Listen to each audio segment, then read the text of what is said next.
Aujourd'hui, nous allons parler du territoire américain. Il est important de comprendre la répartition du territoire américain, surtout quand on est français. Tout d'abord, les États-Unis ne sont pas un pays. Les États-Unis sont une collection d'États. Il s'agit de 50 États qui sont unis sous une même constitution, sous une même langue et sous une même devise. Les législations varient de manière très importante en fonction des États. La culture va également varier de manière très importante en fonction des États. Et la manière de faire du business va également changer si vous êtes en Californie ou si vous êtes, par exemple, au Texas. Et donc, il est très important de voir les États-Unis non pas comme un pays, mais comme un continent avec une multitude d'États qui sont unis, évidemment, sous une même langue, devise et une constitution, mais qui ont des particularités très importantes, notamment en termes de législation, en termes de population, évidemment, mais également en termes de culture.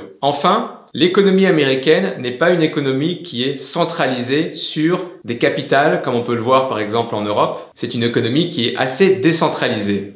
Je m'explique. Vous avez aux États-Unis des clusters d'innovation et des secteurs très forts en fonction des régions dans lesquelles vous allez vous retrouver. En Californie, nous avons le secteur de la tech qui est très fort, mais également le secteur de l'industrie hollywoodienne avec le secteur du cinéma et de la musique. Si vous allez au Texas, vous allez remarquer que le secteur pétrolier est très fort, mais également le secteur des énergies renouvelables. Si vous allez dans le Michigan, le secteur de l'industrie automobile est très fort avec les grandes marques telles que Ford, General Motors qui sont présents. Dans le Midwest, par exemple, ce sont les secteurs des assurances et le secteur pharmaceutique qui sont très prédominants. Et enfin, si vous allez, par exemple, en Floride ou en Géorgie, vous remarquerez que le secteur de l'aérospatial est également très fort. Et donc, nous avons des clusters qui sont répartis en fonction des États-Unis. Évidemment, nous avons des États qui ont des industries beaucoup plus diversifiées que d'autres. Par exemple, ici en Californie, nous avons bien sûr la tech et l'industrie du cinéma qui sont très prédominants. Nous avons aussi un petit secteur aérospatial qui est très fort.